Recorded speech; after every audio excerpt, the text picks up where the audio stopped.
खोटी तक्रार करून बदनामी केल्याचा आरोप, अरुण मुंडे यांची कारवाईची मागणी। शेवगाव प्रतिनिधी। व्हॉट्सअप, फेसबुक तसेच दैनिक व साप्ताहिक वृत्तपत्रांच्या माध्यमातून बदनामीकारक मजकूर प्रसारित करून आपली सामाजिक व राजकीय प्रतिमा मलिन करण्याचा प्रयत्न झाल्याचा आरोप करत शेवगाव येथील अरुण भाऊसाहेब मुंडे यांनी संबंधितांविरुद्ध तक्रार दाखल केली आहे। तक्रारीत नमूद केल्यानुसार अहिल्यानगर येथील राजेंद्र रामदास शिंदे यांचा कुठलाही संपर्क अथवा त्यांच्याशी चर्चा झालेली नसून तरी त्यांनी माझ्यावरती खोटे तक्रार सादर करून बदनामी केल्याचा प्रकार केला आहे। कुठल्याही नातेवाईकाला टेंडर देण्यात आलेले नाही, तसेच एका साप्ताहिकाच्या संपादकाने खोटी माहिती प्रसारित करून बदनामी केल्याचा आरोप करण्यात आला आहे। अरुण मुंडे हे विविध राजकीय व सामाजिक पदावर कार्यरत राहिलेले असून त्यांची पत्नी या शेवगाव नगर परिषदेच्या नगराध्यक्ष आहेत। शेवगाव नगर परिषदेमार्फत विद्युत कामासाठी काढण्यात आलेल्या निविदा प्रक्रियेसंदर्भात अर्जदाराचा कोणताही संबंध नसताना केवळ राजकीय हेतूने व प्रतिमा मलिन करण्याच्या उद्देशाने खोटी तक्रार करण्यात आल्याचा दावा तक्रारीत करण्यात आला आहे। संबंधित निविदा प्रक्रिया ही नगर परिषदेच्या मुख्य अधिकाऱ्यांनी नियमानुसार व कायदेशीर पद्धतीने राबवल्याचे अर्जदारांनी म्हटले आहे।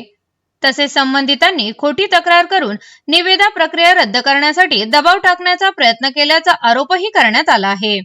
सोशल मीडियासह विविध माध्यमांतून बदनामी करण्यात आल्यामुळे संबंधितांविरोधात कायदेशीर कारवाई करण्यात यावी अशी मागणी तक्रारीतून करण्यात आली आहे। या प्रकरणामुळे शेवगावच्या राजकीय वर्तुळात चर्चेला उधाण आले असून तक्रारीतील आरोपांची चौकशी करून सत्य परिस्थिती समोर आणावी अशी मागणी अरुण मुंडे यांनी केली आहे। प्रतिनिधी अयाज शेख, शेवगाव।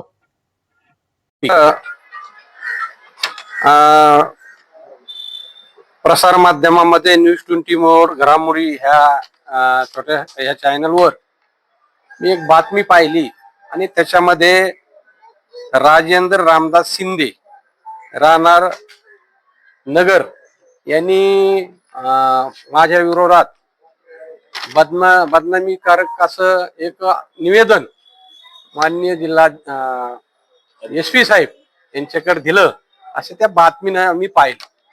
खरं पाहता त्यांनी बदनामी केली, नगराध्यक्ष नवरा म्हणून यांनी टेंडर भरायला विरोध केला, मला फोन करून किंवा मला दमदाटी दिली। राजेंद्र इसम हा मी आतापर्यंत शिंदे पाहिलेला नाही, राजेंद्र शिंदे, आणि त्याचा माझा कुठं फोन नाही, त्याचा माझा फोनचा संबंध नाही। राहिला विषय इलेक्ट्रिक टेंडरचा नगरपालिकेत, तो म्हणतो की अरुण मुंडेच्या पाहुण्याला काम द्यायचंय।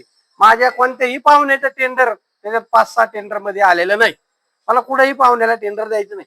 पण जाणून बुजून मला बदनाम करायचं हे षडयंत्र आहे। हे राजेंद्र शिंदे हा कटपुतली आहे। त्याच्या माग एक ज्यांनी माझ्यावर ज्या माणसानी का ज्या विस्मानी मागच्या PIच्या मार्फत माझ्यावर गुन्हा दाखल केला होता, तेच आज परत ते राजेंद्र शिंदेच्या माध्यमातून मला बदनाम करण्याचा प्रयत्न करीत आहेत। तुम्ही किती बदनाम केलं तर जे खरे ते दूध का दूध पाणी का पाणी होणार आहे। मी आता शेवगाव पोलीस स्टेशनला एक केस दाखल करायला आलो। मी आता त्याच्यामध्ये नमूद केलंय मी कुठंही राजेंद्र शिंदेना फोन केलेला नाही, माझा आणि त्याची कुठं ओळख नाही, मी कोणत्याही विस्माला दमबाजी केली नाही।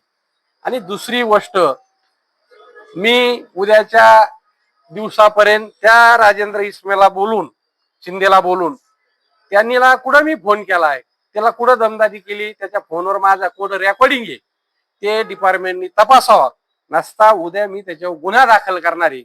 आणि ज्या चॅनलनी माझ्या विरोधात बिगर कामाची बदनामी केली, शहानिशा केली पाहिजे पत्रकारांनी, पेपरनी, की खरंच हे खरं आहे का?